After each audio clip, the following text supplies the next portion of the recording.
देखिए, दिल चाहता है सच कहे हौसला नहीं होता, कुछ तो मजबूरियां रही होगी, यूं ही कोई बेवफा नहीं होता।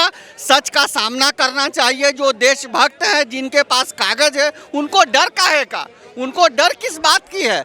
डर उनको है जो घुसपैठिए हैं, डर उनको है जो आतताई हैं, डर उनको है जो देश में आकर के आतंक का माहौल कायम करना चाहते हैं। भारतीयों को किसी प्रकार से कोई तकलीफ नहीं है। देखिए, दंगा जो भी करेगा, दंगा करने वाला बख्शा नहीं जाएगा। मैं कहता हूँ दिल्ली में भी जो दंगे हुए, यहाँ पे योगी जैसी सरकार होती तो ये दंगे ही नहीं होते। सरकार की जो राज्यपाल जो यहाँ बैठे हैं, सीएम बैठे हैं, सीएम के हाथ में ही होता है दंगा करना या ना करना, करवाना या ना करवाना। केजरीवाल जी अगर चाहते हैं दोबारा से दंगे हों तो वो दोबारा से बैठा देंगे शाहीन बाग में, तो फिर दूध का दूध पानी का पानी हो जाएगा। फिर तुष्टीकरण टिक जाएगा केजरीवाल जी का कि मुस्लिम वर्ग के लिए आप इतने तेजी हो, मंदिर टूटते हैं, आपको कोई तकलीफ नहीं।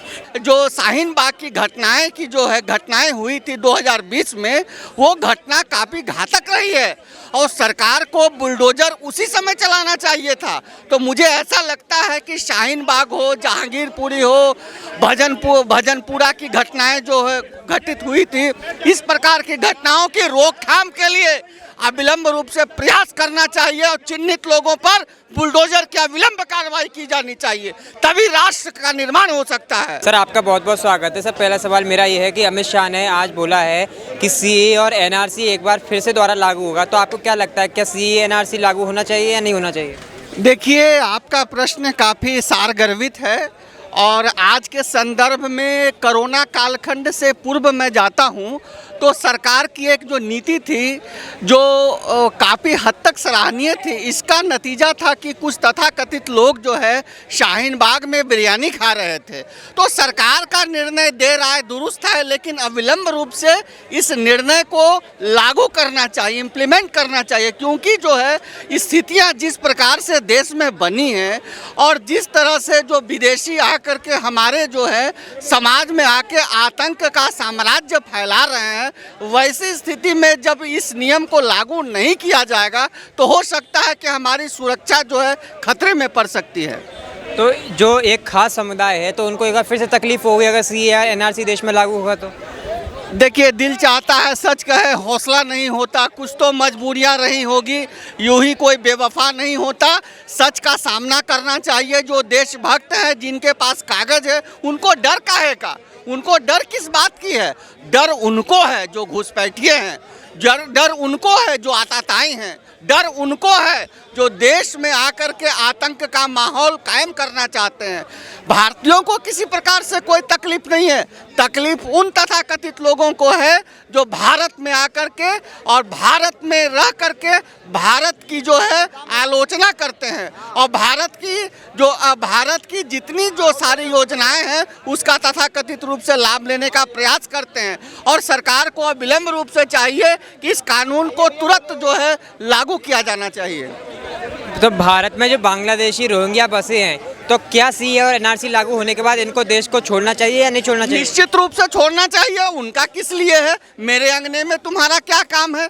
जब आप जो स्थितियां इस प्रकार से निर्मित हुई है, हमारे देश की जनसंख्या लगभग जो है 100 इतनी संख्या विस्फोटक हो गई है, जनसंख्या वृद्धि हो रही है, उसमें आकर के जो बाहर भूटान से लोग आकर के हमारे देश में शरणार्थी मैं नहीं कहता, उनको घुसपैठिया बोलता हूँ, उनको आतताई बोलता हूँ। जिस प्रकार से हमारी जो है सुरक्षा एजेंसियों को इतना लगना पड़ रहा है, बार बार जो है सुरक्षा, जो जहांगीरपुरी की घटना होती है, शाहीन बाग की घटना होती है, सारा कारण जो है उन तथाकथित लोगों के कारण है।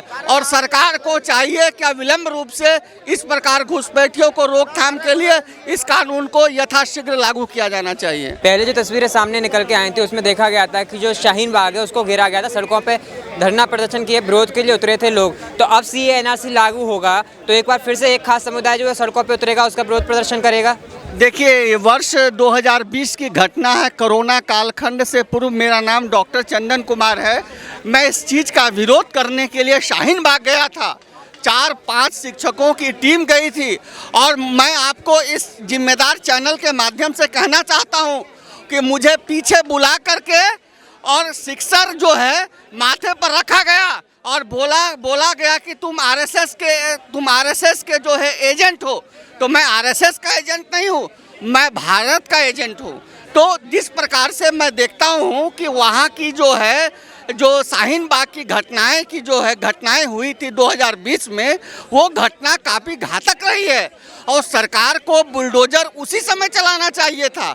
तो मुझे ऐसा लगता है कि शाहीन बाग हो, जहांगीरपुरी हो, भजनपुरा की घटनाएं जो है घटित हुई थी, इस प्रकार की घटनाओं की रोकथाम के लिए अविलंब रूप से प्रयास करना चाहिए और चिन्हित लोगों पर बुलडोजर की अविलंब कार्रवाई की जानी चाहिए, तभी राष्ट्र का निर्माण हो सकता है। अमित शाह ने आज बंगाल में बोला है कि सीए और एनआरसी एक बार पुनः लागू किया जाएगा।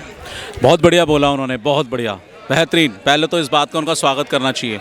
और ये जो समय है एनआरसी और सीए को लागू करने का ही है, क्योंकि सारा विपक्ष साथ में दिल्ली में, मैं दिल्ली की बात करता हूँ, यहाँ के केजरीवाल जी और जितना राहुल गांधी है, जितना ये विपक्ष है, जितना भी ये कार से वो के ऊपर हमला करने वाला समाजवादी पार्टी दल है, जितने भी तुष्टीकरण की राजनीति करने वाले लोग हैं, इन सब के मुंह पर एक करारा तमाचा है।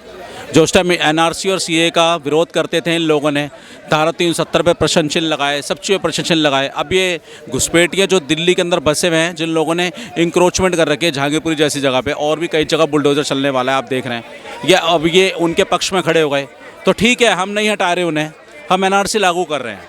एनआरसी में नागरिकता कानून के तहत जो हिंदुस्तान में है, जिसके पास पेपर हैं, पूरा रजिस्टर्ड है, जिसके पास जिसके पूर्वज, जिसके परिवार के यहाँ हैं, उन्हीं को रहने का हक है। हम नहीं कहते आप किसी तरह से हम उन्हें हटा रहे हैं। एनआरसी लागू होनी चाहिए, बहुत अच्छा कदम है ये। तो सीए और एनआरसी लागू होने के बाद फिर एक खास समुदाय फिर बोलेगा कि मुसलमानों को टारगेट किया जा रहा है, मुसलमान सड़कें घेरी जाएंगी, शाहीन बाग को फिर घेरा जाएगा, टेंट लगा के बैठेंगे सड़कों पे। तो ये तो होना ही है ना, जब सारा विपक्ष एक तरफ होकर उनका सपोर्ट कर रहा है। देखिए, जो भी मुस्लिम है वो उनको बुद्धि दी जाए, उनको सही ज्ञान दिया जाए, समझाया जाए। तो मेरे हिसाब से एनआरसी किसी भी तरह से उनके खिलाफ नहीं है, लेकिन कुछ तुष्टीकरण नहीं, बल्कि कुछ नहीं, काफ़ी हद तक 70 साल से जो देश को खोखला करती आई कांग्रेस पार्टी, जिन्होंने देश के हित में कभी सोचा ही नहीं, उन्होंने कोयला घोटाला, 2G घोटाला, 3G घोटालों की पूरी लिस्ट है उनके पास, और उन्होंने एक मुस्लिम वर्ग के लिए करा क्या आज तक? एक मुस्लिम को बता दो, एक मुस्लिम वर्ग को बता दो। आज जितनी कॉलोनियाँ मुसलमानों को उन्होंने बसाई हैं, मैं दिल्ली की बात करता हूँ, जहांगीरपुरी से लेके सीलमपुर से जाफराबाद, इन लोगों को जाकर पूछो, इनके दर्द की तकलीफ़ें पूछो। किसी को कहाँ का कोई MLA, किसी को कोई मिनिस्टर बनाया हो, या किसी की एजुकेशन पे ध्यान दिया हो, कभी किसी की पढ़ाई को आगे बढ़ाया हो, कभी उन लोगों को बताया गया हो कि आप लोग भी डॉक्टर बनो, इंजीनियर बनो? क्या करा इन्होंने? सिर्फ हिंदुओं से डरा के उन्होंने अपनी तुष्टीकरण की राजनीति चलाई है, और आज इन लोगों के ऊपर एक बहुत बड़ा तमाचा, और आज मुस्लिम जाग चुका है। और मेरा ऐसा मानना है, अगर अब एनआरसी होगी और सीए का मोदी जी किसी भी तरह से ये लागू करते हैं, अमित शाह जी जैसा बोला है, तो पिछली बार वाला नहीं होगा। पिछली बार ये जिस तरह से JNU वाले लेफ्ट लोग बैठ गए थे, भारत के टुकड़े होंगे, अब उसके बाद ये लोग जान चुके हैं, देश जान चुका है कि अब वो पहले वाली इनकी हिम्मत नहीं है करने की। सीए और एनआरसी के नाम पर पहले देश में दंगे हुए, दिल्ली में काफ़ी दंगे हुए थे, तो अब तो लागू कर दिया जाएगा, तो फिर से एक बार दंगे होंगे। देखिए, दंगा जो भी करेगा, दंगा करने वाला बख्शा नहीं जाएगा। मैं कहता हूँ, दिल्ली में भी जो दंगे हुए, यहाँ पे योगी जैसी सरकार होती तो ये दंगे ही नहीं होते। सरकार की जो राज्यपाल जो यहाँ बैठे हैं, CM बैठे हैं, CM के हाथ में ही होता है दंगा करना या ना करना, करवाना या ना करवाना। केजरीवाल जी अगर चाहते हैं दोबारा से दंगे हों, तो वो दोबारा से बैठा देंगे शाहीन बाग में, तो फिर दूध का दूध पानी का पानी हो जाएगा। फिर तुष्टीकरण टिक जाएगा केजरीवाल जी का कि मुस्लिम वर्ग के लिए आप इतने तेजी हो, मंदिर टूटते हैं आपको कोई तकलीफ नहीं। कितने मंदिर हमारे ढाए गए, कितना हमारा राम द्वार वहाँ पे तोड़ा गया, राजस्थान में कितना कुछ हुआ है, हमारा नहीं बोलते केजरीवाल जी। अब तो ये है कि जो भी बोलेगा देश के खिलाफ, वो समय गया जब JNU में खड़े होकर टुकड़े टुकड़े गैंग जैसे लोग खड़े होते थे, पानी के बुलबुले की तरह आते थे। अब वो समय गया।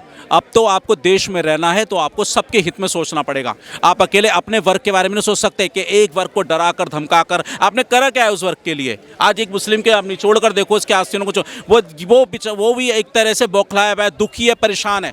आपने सिर्फ उंगली पकड़ी है, उनका हाथ नहीं पकड़ा आज तक। आप यहाँ पे खड़े जितने मुस्लिम यहाँ पे करें, एक मुसलमान बता दें कि इस पार्टी से मेरे परिवार को ये सब मिला। सिर्फ इन्हें डराया जा रहा है, धमकाया जा रहा है कि ये होगा वो होगा, इन्हें सिर्फ एक हवा बनाया जा रहा है। और ये एनआरसी किसी के भी खिलाफ नहीं है।